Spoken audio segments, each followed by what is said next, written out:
का भी part 4 sorry 3 आ चुके हैं। 4 दोस्तों, सबसे पहले मैं आपको एक ज़रूरी बात बता रहा हूँ कि सबसे बेस्ट बुक होती है सुभाष चारण की, जो आरबीडी चेतक प्रकाशन द्वारा पब्लिकेशन द्वारा प्रकाशित की जाती है। तो दोस्तों, सबसे बेस्ट बुक है। अगर दोस्तों ख़रीदना चाहते हैं तो लिंक डिस्क्रिप्शन में डाल दूंगा, वहाँ से आप बाई कर सकते हो।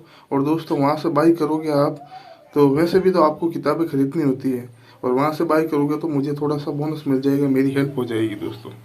तो ठीक है, चलते हैं। लोहागढ़ फोर्ट। भरतपुर नगर के दक्षिणी हिस्से में स्थित लोहागढ़ 1733 ईस्वी में जाट राजा सूरजमल द्वारा अपने पिता के समय में बनवाया गया था। पूरा दुर्ग पत्थर की पक्की प्राचीर से घिरा हुआ है। इस प्राचीर के बाहर 100 फीट चौड़ी और 60 फुट गहरी खाई है। इस खाई के बाहर मिट्टी की एक ऊंची प्राचीर है। इस प्रकार ये दोहरी प्राचीर से घिरा हुआ है। कहा जाता है कि अहमद शाह अब्दाली और जनरल लेक जैसे आक्रमणकारी भी इस दुर्ग में प्रवेश नहीं कर पाए।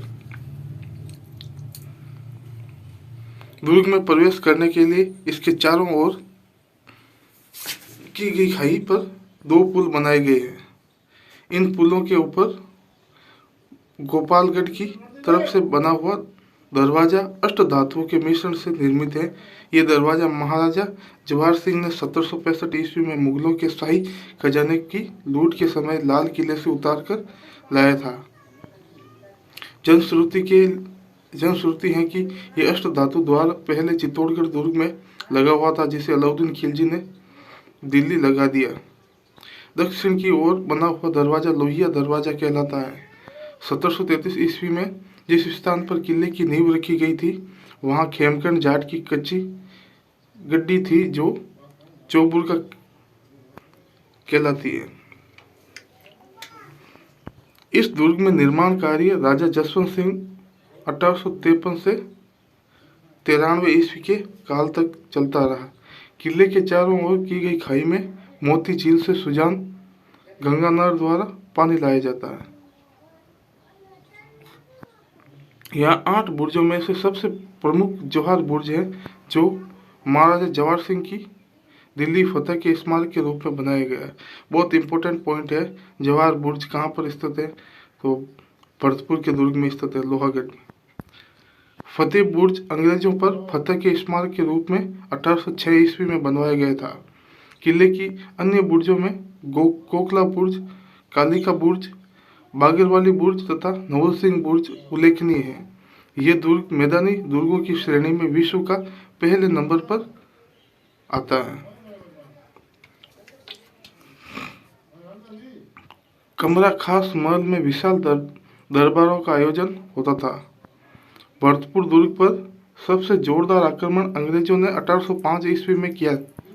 भरतपुर के शासक रणजीत सिंह ने अंग्रेजों के शत्रु जसवंत राव होलकर को यहाँ शरण दी, जिससे उसे अंग्रेजों का कोप भाजन बनाना पड़ा।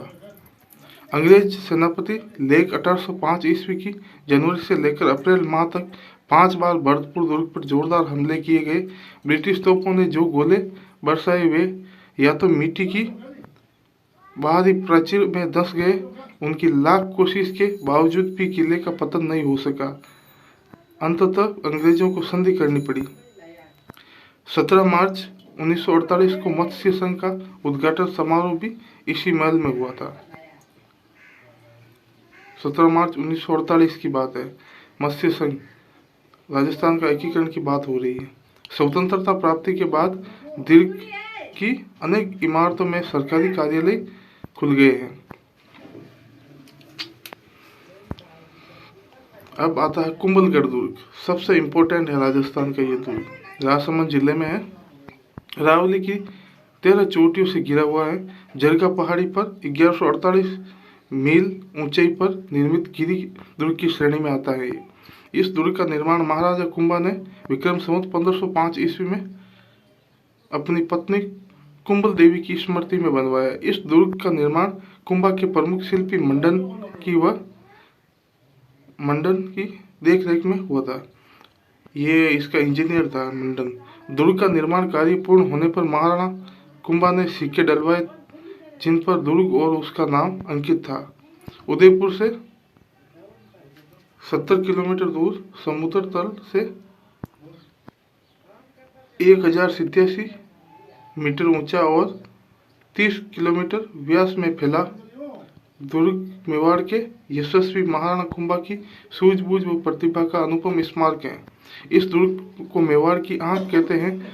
इस किले की ऊंचाई के बारे में अत्रिल फजल ने लिखा कि ये इतनी बुलंदी पर बना हुआ है कि नीचे से देखने पर सिर से पगड़ी गिर जाती है। कर्नल जेम्स टोड ने इस दुर्ग की तुलना एस्टुकन से की है। इस दुर्ग के चारों ओर 36 किलोमीटर लंबी दीवार बनी हुई है।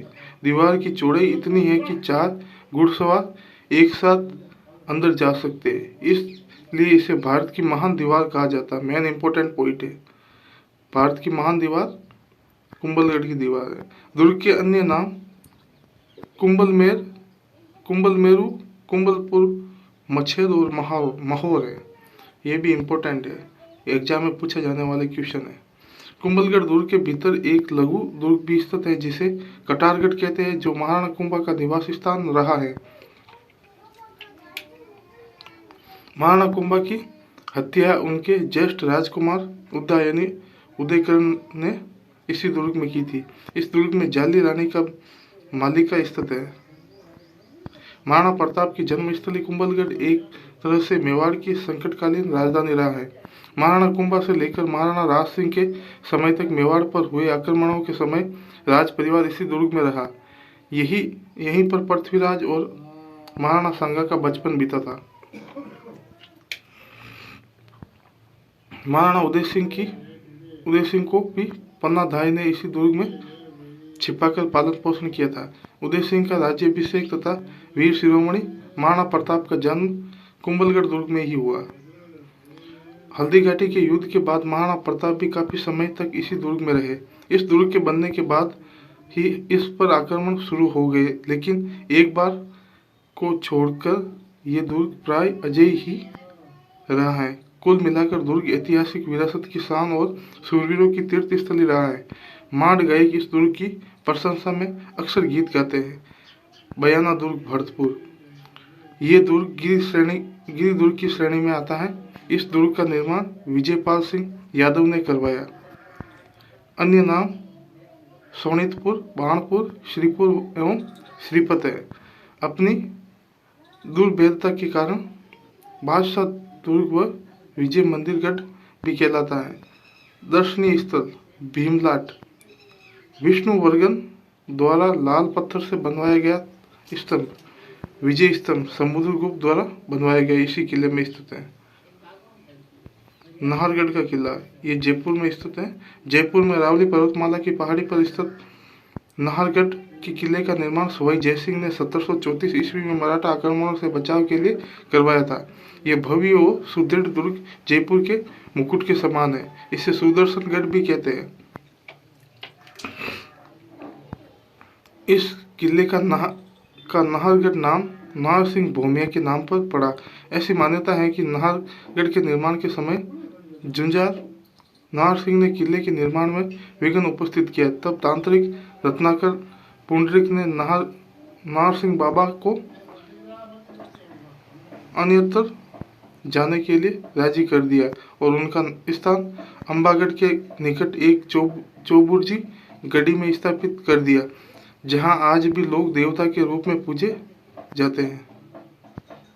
नाहरगढ़ के अधिकांश भव्य राजप्रसादों का निर्माण जयपुर के महाराजा सवाई राम सिंह द्वितीय तथा उनके बाद सवाई माधो सिंह ने अपनी 9 पासवानों के नाम पर एक जैसे 9 महलों का निर्माण करवाया, जिनके नाम पर सूरज प्रकाश, खुशहाल प्रकाश, जवाहर प्रकाश, ललित प्रकाश, आनंद प्रकाश, लक्ष्मी प्रकाश, चांद प्रकाश, फूल प्रकाश और बसंत प्रकाश हैं, जो कदाचित इन्हीं पासवानों के नाम पर है। इन महलों के स्थापत्य की प्रमुख विशेषता उनकी एकरूपता, रंगों का संयोजन तथा ऋतु के अनुसार इनमें हवा और रोशनी व्यवस्था है।